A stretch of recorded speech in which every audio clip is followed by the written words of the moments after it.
Sumo a Alejandro Bodart y a Cristian Ritondo al debate. ¿Cómo andan? Buenas noches. Hola, ¿qué tal? Buenas noches. Bueno, estamos debatiendo esta Argentina, lo que ha pasado con el narcotráfico. Se viene hablando y la pregunta para ustedes es si creen que va a pasar algo o es simplemente el tema del momento.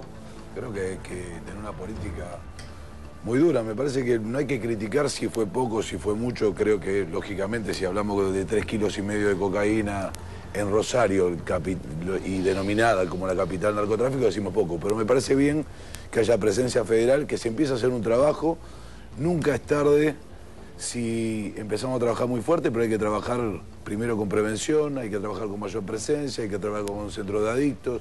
Me parece que no solamente la represión es policial, pero que me parece que hay que hacer un trabajo de combinación de las fuerzas de seguridad, que son 4, no 3, porque lo escuché varias veces, con la Policía de Seguridad Aeronáutica y un cuidado de fronteras. La gendarmería debe... Muchos dicen eso, sí. Y fuera del aire muchos políticos te dicen esto no tiene solución. ¿Sabes por qué? No. ¿Sabes Porque lo que me preocupa a mí? La penetración penetración cultural, perdón. Sí. La penetración cultural, narco. Nosotros contamos el año pasado, Pimpi Camino, Roberto Pimpi Camino, uno de los jefes de los monos asesinados en Rosario, jefe de la barra de Newells, lo mataron, lo asesinaron. 900 tipos en el funeral. 900 tipos al estilo Chapo Guzmán, obviamente en otra escala, pero llorando con una tristeza desconsolada. ¿Por qué? Porque ¿qué hacía este tipo? Pagaba las fiestas de 15 de los hijos de la barra de Newells. Lo mismo que hace un mafioso. Bueno, por eso, porque donaba medicamentos, donaba alimentos, tomaba la función yo del para Estado. terminar, quiero decir propuesta, porque si no siempre nos quedamos en análisis y la verdad que la dirigencia política tenemos que tener responsabilidad. Y me parece que lo primero que hay que hacer en la ciudad de Buenos Aires es empezar con que el traspaso de la policía, hacer lo que denomina el FBI o una policía que tenga que ver con cuestiones federales. La gendarmería debe retirarse, debe haber policía urbana. Debemos, en los lugares de SENACE de inmigración, de tener personal civil, la gendarmería y a cuidar lo que se llama la ruta de la cocaína. El diputado dice no. Rápidamente. No. Bueno.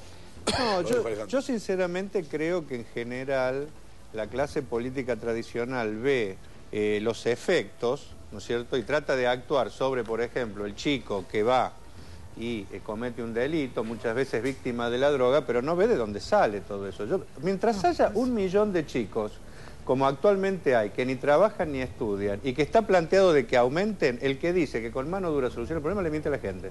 Porque si no se ataca ese problema, de ahí surge una base material para que precisamente los grupos formadores del delito duro, que vas a otro problema, el que tiene un desarmadero y que capta ese pibe, tiene contacto político, judicial y policial, porque un desarmadero se sabe dónde está. Si no se ataca la desigualdad social, por un lado, con una política muy fuerte, destinando fondos que hoy no se destinan a eso, se destinan a Repsol, por ejemplo, no hay. Y si no se golpea, y si no se cambia realmente de raíz la corrupción que hay en el sistema judicial, policial y muchas veces los punteros políticos, estamos complicados. ¿Y qué pasa? Los punteros, los dirigentes políticos salen a la calle y hablan, sí, hay que tener mano dura. Acá vinieron las leyes Bloomberg, no sirvieron para nada. Se ponen policía. ¿Cuántas veces hubo informes como este para poner policía? Ahora, si no se tocan los problemas de raíz, no hay solución al problema. No se le puede seguir mintiendo a la gente. Eso es una mirada que dice dirigentes políticos y diputados. Porque todo tiene que ver con todo. Hasta ahora la clase dirigente se ha quedado en el diagnóstico.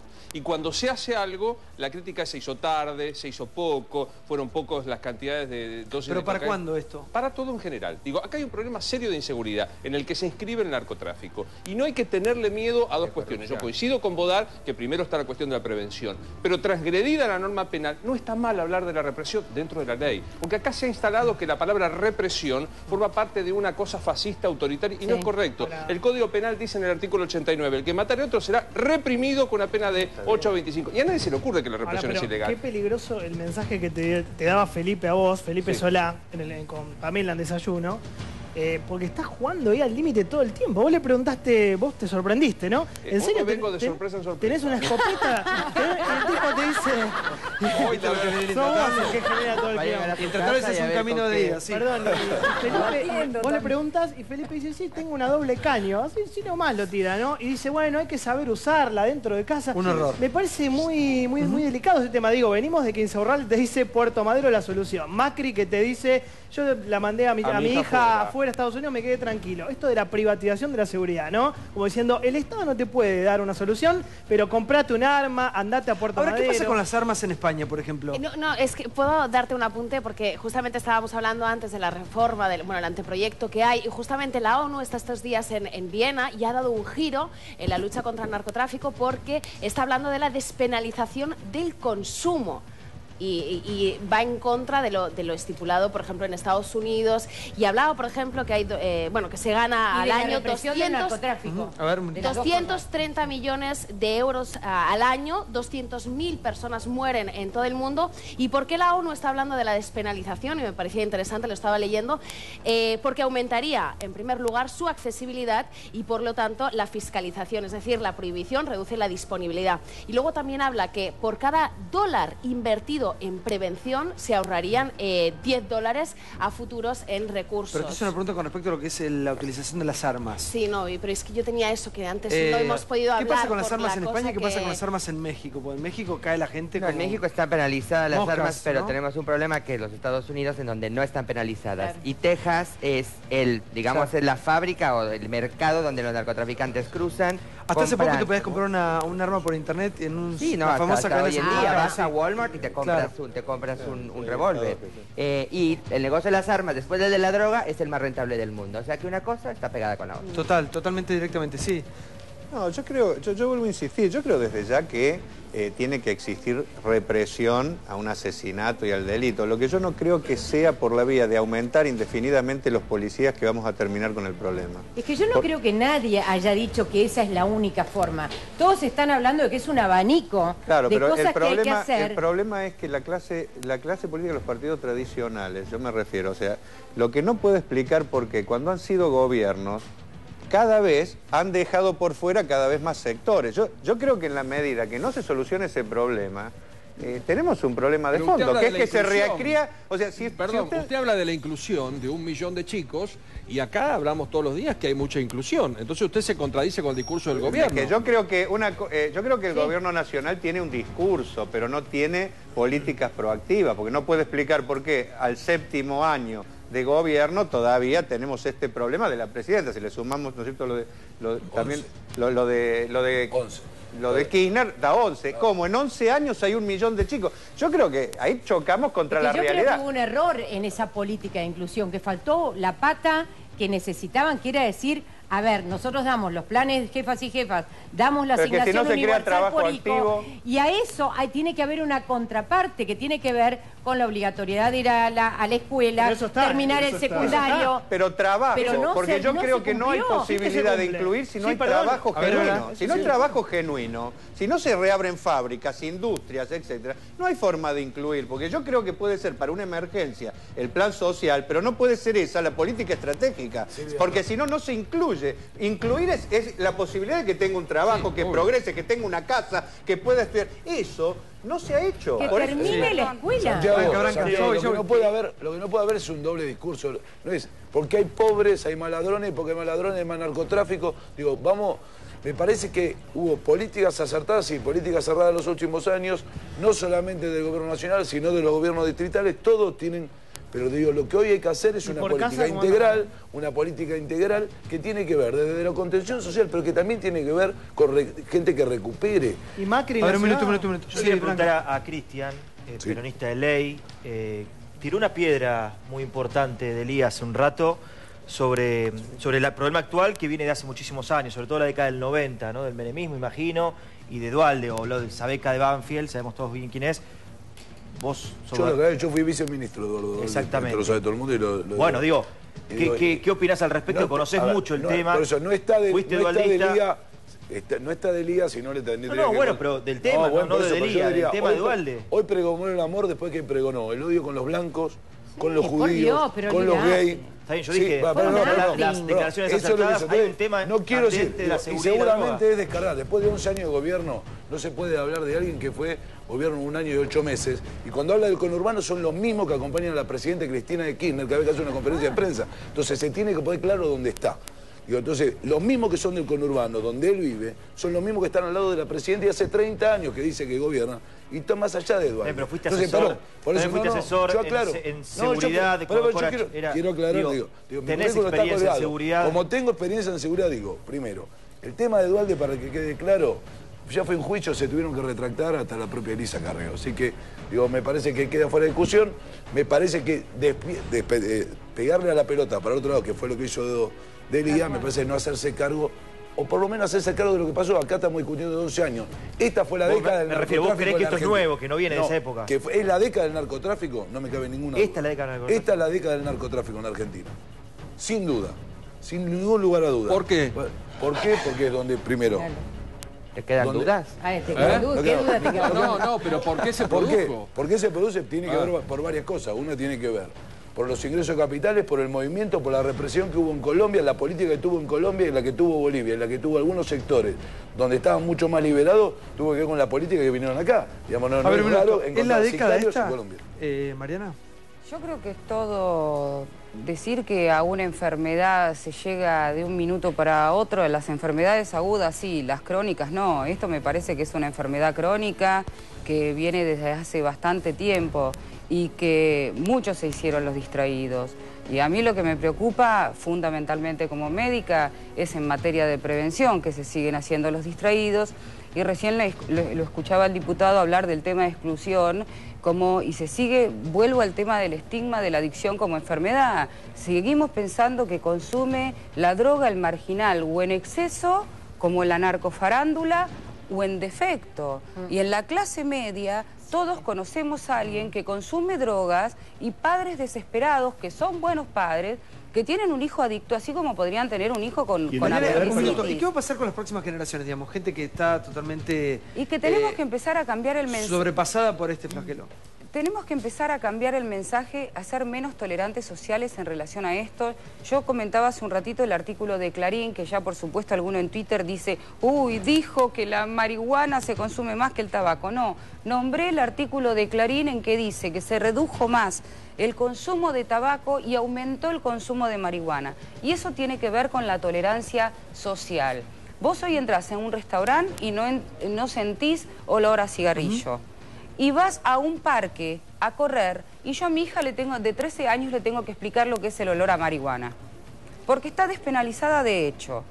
Y la mayoría de los consumidores son clase media. Los que consumen marihuana, los que consumen cocaína, los que consumen éxtasis, son clase media. Son de mayor pureza, a lo mejor, el tipo de drogas que consigue la gente de mayor poder adquisitivo. Y Paco, que es la más destructiva vos hablas de lo que genera la droga, hablas de la adicción, del adicto, de la persona enferma. Pero ¿qué pasa con el narcotráfico que, digamos, imprime en la sociedad? No creo que el problema una dosis de violencia, sí. A ver, solo sea narcotráfico, diputado, sí. Creo que es un poco más complejo de seguridad. No existe si no hay personas que la consumen. Claro. O sea, yo cuando dije la otra vez que te dijeron, ay, no digas esas ridículas, a lo mejor el mensaje que tenemos que empezar a dar es que cada vez que vayas a fumarte un porro, o a tomarte un saque, o a comprar un gramo, o a comprar marihuana, pienses que vos sos parte de los colgados en México, de los muertos acá, de los muertos en la villa. Y a lo mejor si empezamos a dar ese mensaje, vamos a terminar con...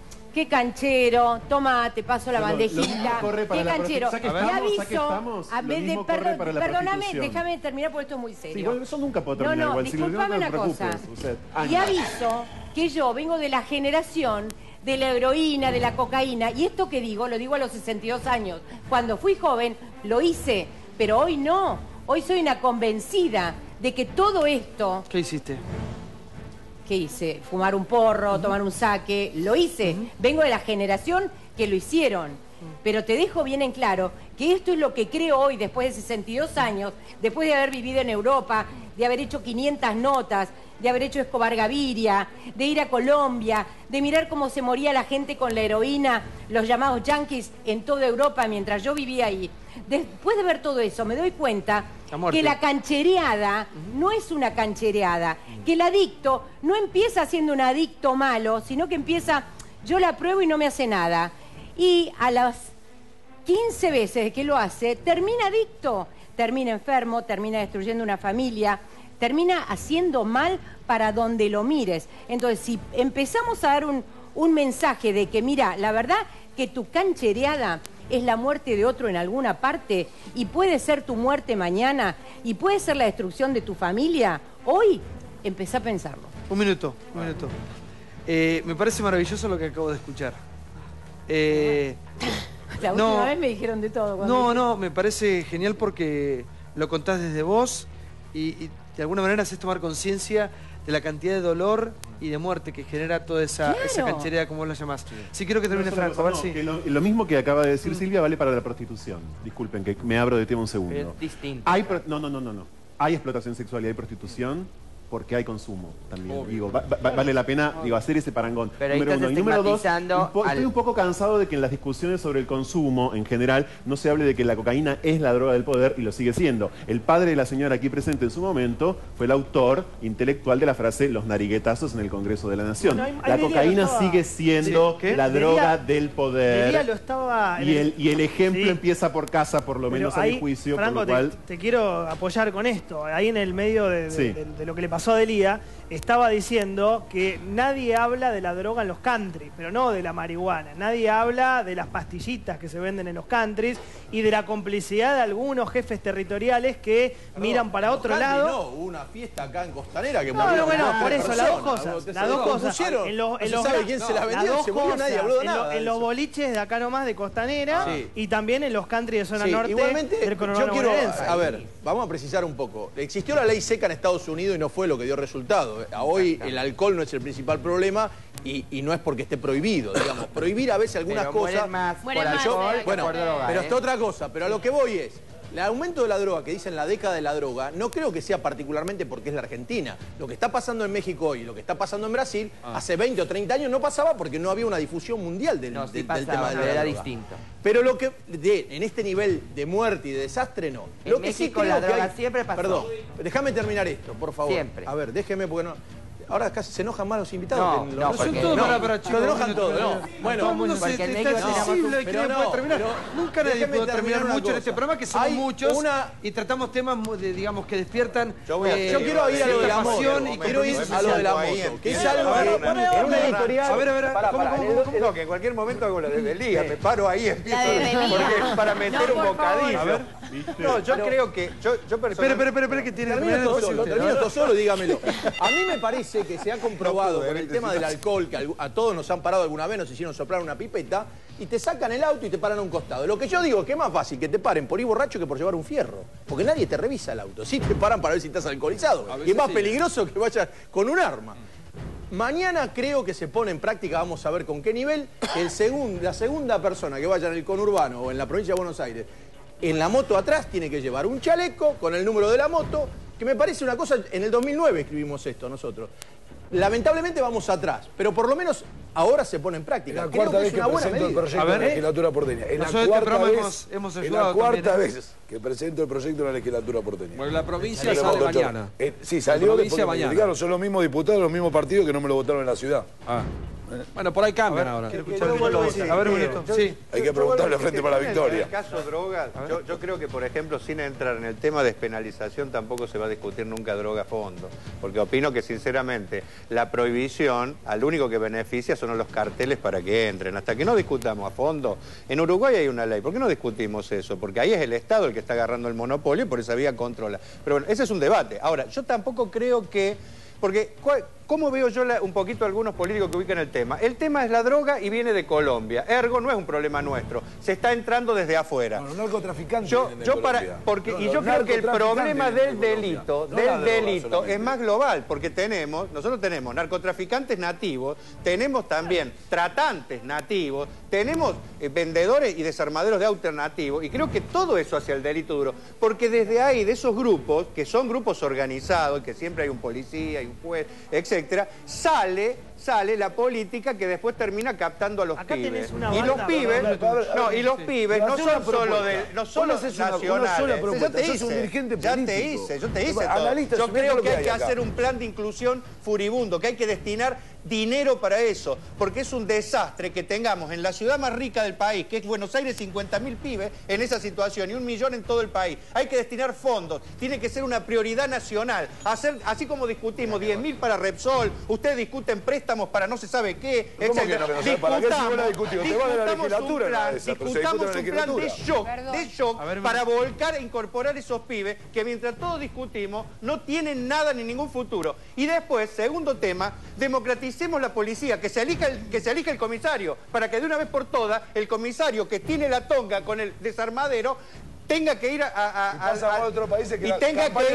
una consulta popular. Elijamos los jueces. Pongamos de nuevo los jurados, que están en la Constitución de hace 100 años y nunca los ponen, los juicios por jurado. Tratemos de que el poder político, de una vez por todas, no sea el que tiene el poder absoluto y por esa vía hace lo que quiere y todo es en impunidad. Busquemos mecanismos, son propuestas concretas que los políticos tradicionales nunca hacen, porque quieren tener la tonga agarrada de la mano. Ese es el problema de fondo. Y hablan y despotrican, pero ni hacen planes de inclusión social, por eso cada vez crecen más, ni toman políticas para ir en contra de la corrupción, por eso se niegan a la democratización. O sea, y es un círculo vicioso. Diputado, ¿En qué terminan? Con el pibe, que es cierto, yo no estoy a favor de que mate a nadie, pero ¿por qué llega? Tranquilícese porque tenemos la doctora acá. Me van a hacer a sacar el tetocopio de nuevo. Tengo buenas.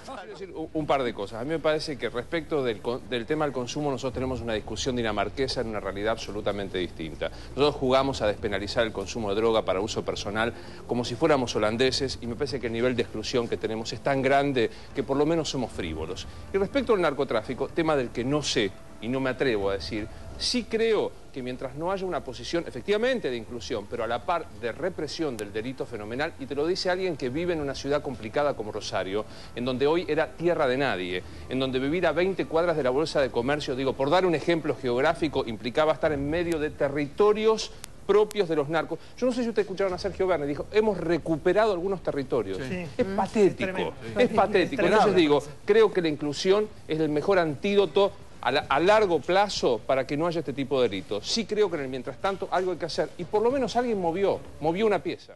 Para que quiero despedir a la doc, ¿cómo le pasó? Esperamos mañana. Mal que vino. Muy bien, menos mal que traje el estetoscopio, están todos para atender acá. Yo vengo, viste, estoy como vos, estoy en la ciudad de Olavarría ahora, que les mando un beso a todos los olavarrienses y en particular a todos los pacientes del Hospital de Oncología, donde trabajo. Y uno vive más tranquilo, está muy bienvenida a la jungla. Muy pasado de rosca, están todos. ¿Cómo le pasó? ¿Bien? Bien, Gracias, diputado. bien. Tiene que volver, ¿eh? Vamos. Si quiere pararse, hacer lo que quiera. Acá todo el mundo puede hacer lo que quiere, eso es intratable.